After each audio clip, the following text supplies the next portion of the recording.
Big TV భక్తి సమాచారం WhatsApp ఛానల్లో జాయిన్ అవ్వండి. అన్ని విశేషాలు ఎప్పటికప్పుడు తెలుసుకోండి.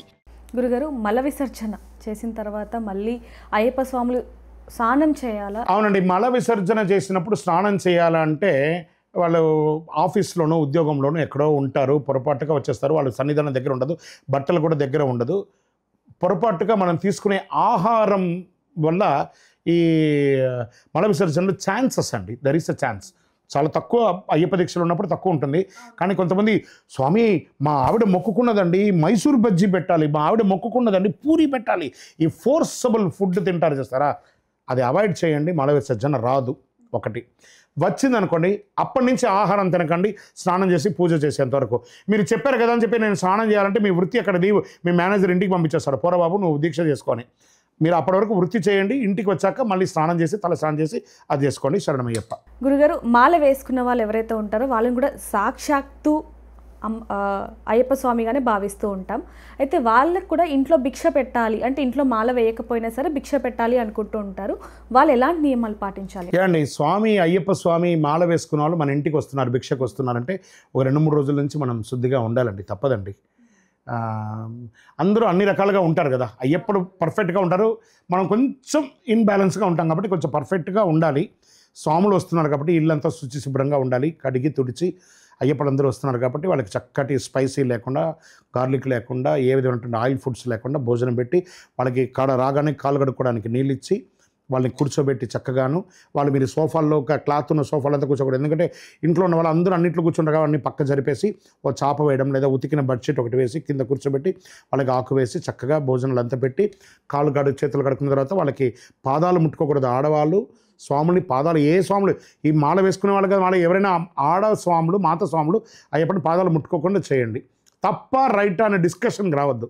ఉండకండి, తాంబూలం ఇచ్చి అందులో ఏదైనా ఒక దక్షిణ తాంబూలాలు ఇచ్చి వాళ్ళకి నమస్కారం చేసి ఒక వస్త్రమో ఏదో ఒకటి ఇచ్చి చేయండి, లేదా ఒకటి అరటిపండు ఇచ్చి దండం పెట్టినా కూడా చాలు. శరణమయ్యప్ప. భిక్ష ఏ విధంగా ఉండాలి గురుగారు? భిక్షలాగా ఉండాలి.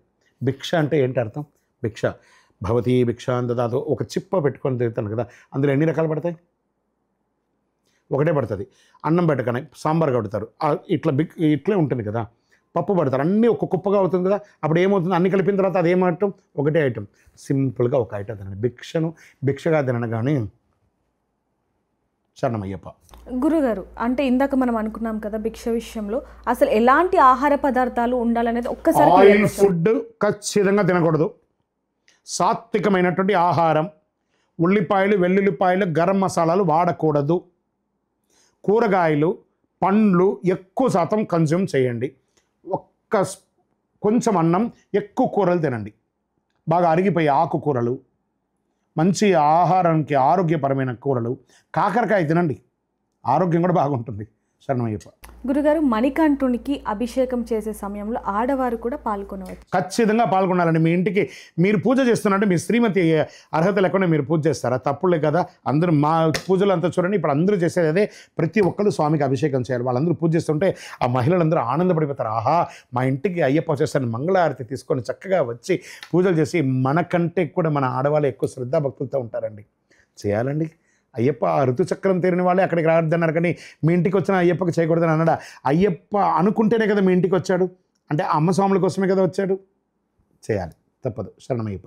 గురుగారు, ఆడవారి విషయానికి వస్తే, ఆడవాళ్ళు కూడా మాల ధరించాలి అని లోపల ఉంటుంది. కాకపోతే ఏజ్ నుంచి ఏజ్ వరకు వేయాలి అంటారు, వేయకూడదు అంటారు. 12 సంవత్సరాల లోపు ఉన్నటువంటి కన్యా స్త్రీలు వాళ్ళు మాల వేసుకోవచ్చు.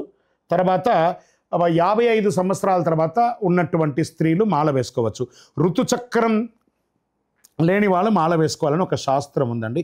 మిగతా సమయంలో మీరు దీక్ష తీసుకోవడానికి లేదంటే ఒక మండలకాల దీక్ష అనేటప్పటికీ 2 సార్లు మీకు ఋతుచక్రం వస్తుంది కాబట్టి మీరు మాల వేసుకోకూడదని అంటారు. కాబట్టి మీరు శబరిమలకి వెళ్ళకపోయినా ఆ శబరిమల శ్రీ ధర్మశాస్త్ర వారే మిమ్మల్ని వెతుక్కుంటూ మీ ఊరికి వచ్చేసి, మీ పక్కన గల్లీలో మీ దేవాలయం ఉన్నారు కదా, మీ ఇంట్లో పూజలో మీ పక్కన మీరు శ్రీమతి కలిపి పూజ చేయండి కదా, తప్పులేదు కదా. కాబట్టి అమ్మ స్వాములారా, అయ్యప్పలు అక్కడికి వస్తారు, అయ్యప్పే మీకోసం వస్తున్నాడు. శరణమయ్యప్ప. For more videos like this, subscribe Big TV channel.